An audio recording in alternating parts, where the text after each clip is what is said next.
You don't need an education. Get a job after you graduate from high school, my parents said, planning to work me like a slave. I couldn't stand the idea of living like that forever. I'm going to get away from them no matter what. Little did I know my actions at that time would drastically change my life. My name is Fiona, and I'm 40 years old. I live and work at a hotel owned by my Uncle Henry. I'm not a part-timer, though. I'm the front office manager. It's been over 20 years since I first came to this hotel, all because of an event I would rather forget. Today, I want to share that story with you. I was born in a very ordinary rural town. My dad was a regular office worker, and my mom was a housewife. We were just a normal family like any other, with a fair share of love and care. But my life changed when my brother, 10 years younger, was born. Finally, a boy. Now our future is secure, my parents rejoiced. Dad's family home was just an ordinary house, not involved in any special business. In the countryside, boys were still favored. Girls, well, you invest in them, but they eventually leave home, they said, but a boy stays and brings home a hard-working wife. It didn't take long for them to start neglecting me. Of course, I was happy to have a little brother. Being 10 years older, maternal instincts kicked in, and I wanted to take care of him. But my parents warned, don't you dare get too close to him. Who knows what you might do to our precious boy? They would leave cheerfully, leaving me behind. Daniel, as they named him, was adored by my parents much more than they ever cared for me.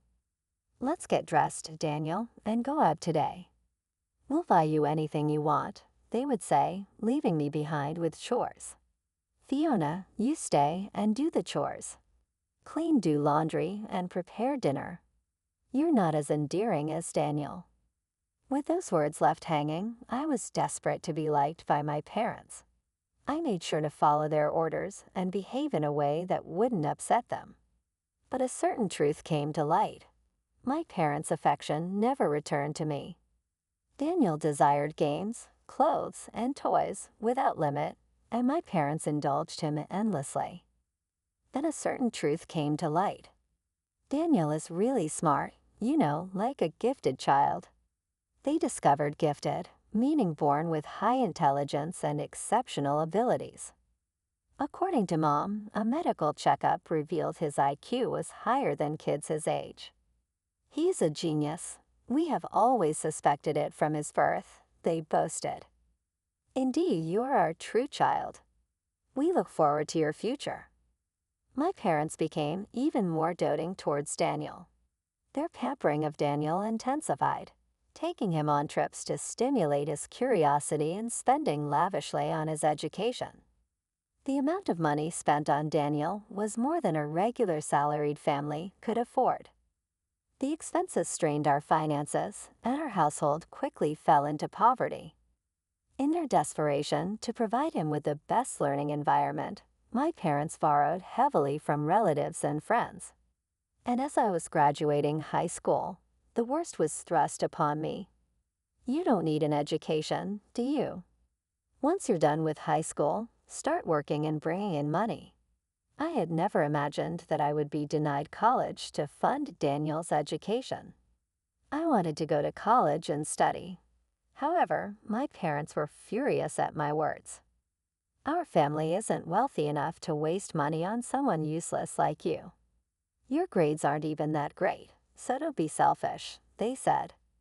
That's right, investing in Daniel is obviously a much better choice than wasting money on you.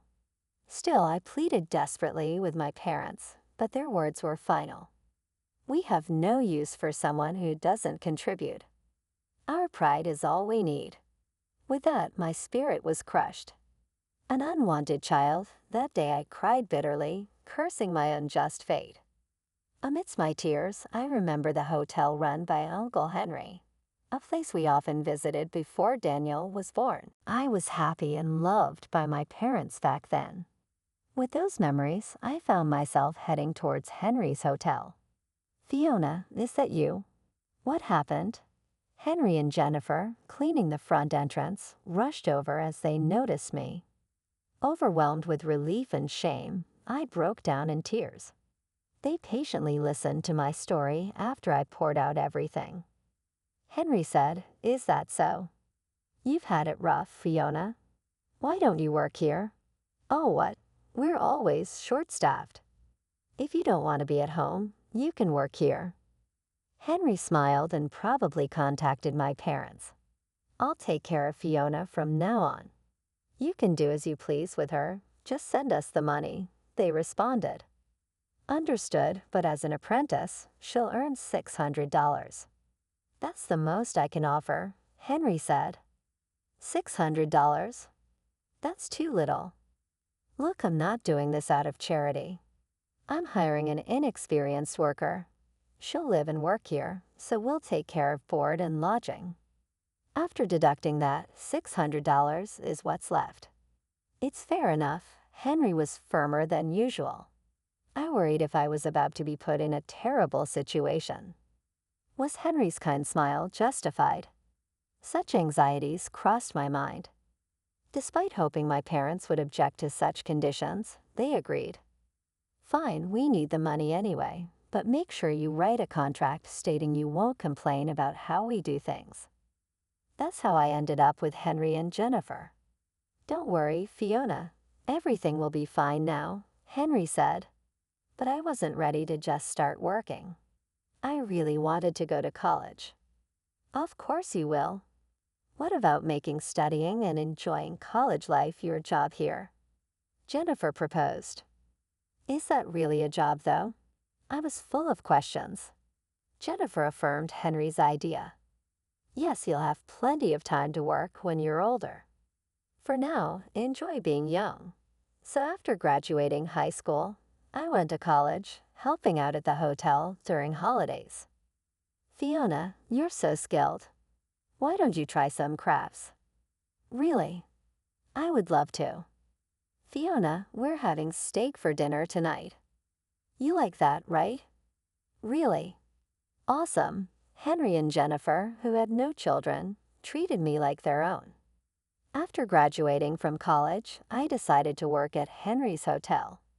You don't have to feel obligated to stay here. There are other places you could work. "No, I love this hotel. I want to work here and learn more than I could at any outside company." Henry and Jennifer were moved to tears by my words. The tough times I spent with my biological parents seemed distant compared to the joy I found at the hotel. As an employee, Henry and Jennifer became stricter, but I was happy to be treated as an individual and didn't mind the hardship. 10 years had passed since I arrived at Henry's. Daniel must be in high school by now, I reflected. 10 years ago, I had been denied college and funding. Reflecting while reminiscing, I continued cleaning the guest rooms. Then, "Hey, what's going on here?" That was a familiar voice. I turned towards the voice and saw my parents, whom I hadn't seen in a long time. "Where's the money?" "This month's payment hasn't been made." "What's the meaning of this?" "Where is she? She's supposed to be working properly, right?"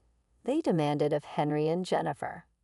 "Come inside," Henry said with an unusually stern face, while Jennifer looked at my parents with cold eyes. The 5 of us, including my parents, Henry, Jennifer, and myself, sat down to talk. Henry was the first to speak. "What's this about? Fiona's salary should be sent monthly. Why hasn't it been done this month? We need that money. Daniel is going to college next month. How are we supposed to pay for it without that money? Be worried. Is Daniel going to a private university?" I felt someone detached from their conversation. "Remember the agreement. You promised not to interfere with our employees' matters," Henry replied unwaveringly.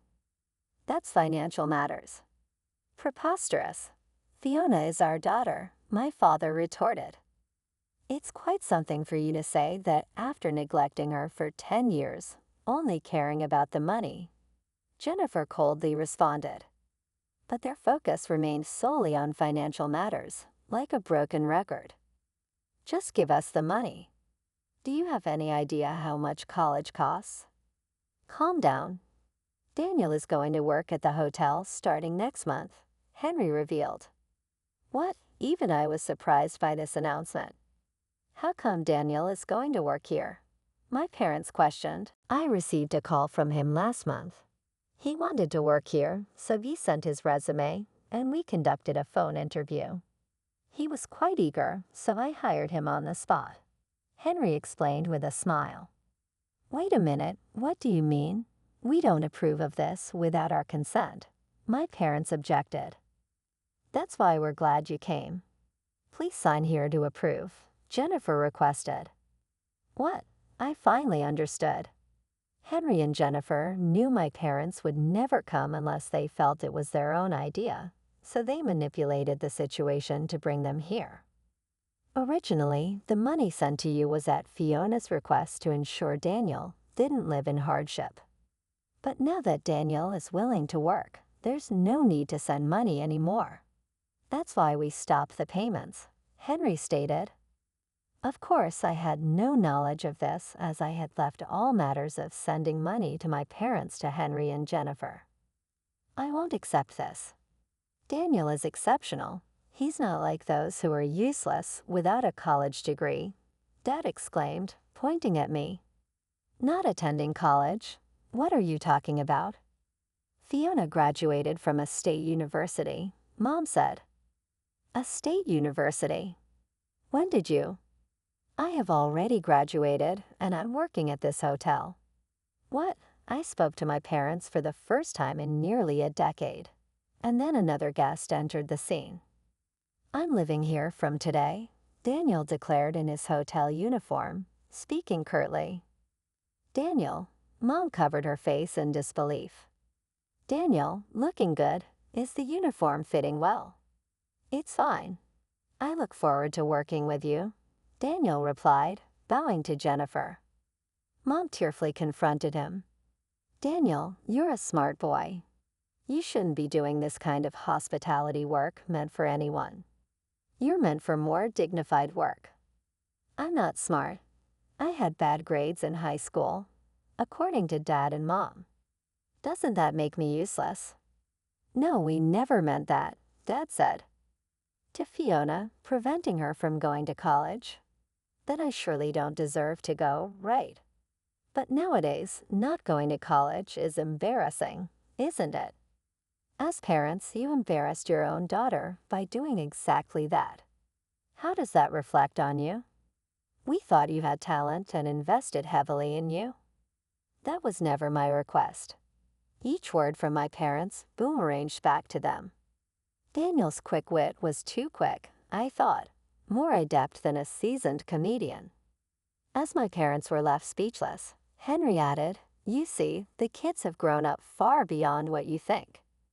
But then what were our 18 years of raising him for? How much we have done for him? Daniel retorted sharply. The same could be said for Fiona. How much she suffered due to your selfishness. Bravo, Daniel, I said. I was grateful to Daniel for voicing everything I wanted to say. I couldn't have articulated it as smoothly. I'm leaving home. If you don't sign the approval, I'll expose all you've done to Fiona to the entire neighborhood. Rumors spread fast in the countryside, and I doubt you would want that. The countryside is indeed unforgiving, where everyone knows each other and rumors spread like wildfire. Bad rumors spread especially fast in the countryside. It's a common occurrence there, and those rumors can turn into calamities for those involved. They knew this well, living in the rural area. Let's not make more noise than necessary. Please leave, Jennifer said with a smile that held no warmth, essentially showing them to the door. I stood protectively in front of Daniel, ready to shield him. From now on, please leave your child to us, said Jennifer. I mastered my best smile to see them off. Unbeknownst to our parents, I had been occasionally meeting and talking with Daniel since I left home. Sneaking around to see him without our parents knowing was quite a challenge. However, I was worried about my younger brother growing up under our abnormal parents. As he became older, Daniel began to realize the abnormality of our home environment. We had built a sibling bond in secret, away from our parents. That was quite the comeback, Daniel. Well done, I said to him with a smile. Daniel replied, that was all a script from Henry. I just followed it with a bit of improvisation. Maybe you're cut out for acting, I suggested as he left. Are you really going to work here instead of going to college? Well, I'm not good at studying, and my grades were poor, so I decided to work here. Do you have something you really want to do? What do you want, Daniel? I want to become a chef. That's why I've asked Henry to hire me to learn cooking here. Ah, that makes sense. If cooking was your only interest, I know a culinary school about 50 miles from here.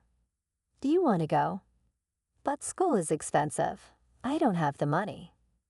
Don't worry, leave it to me. I pulled out my mobile phone and showed Daniel my bank statement. Where did you get all this money? That's what I've saved over the last 10 years. I want you to use it.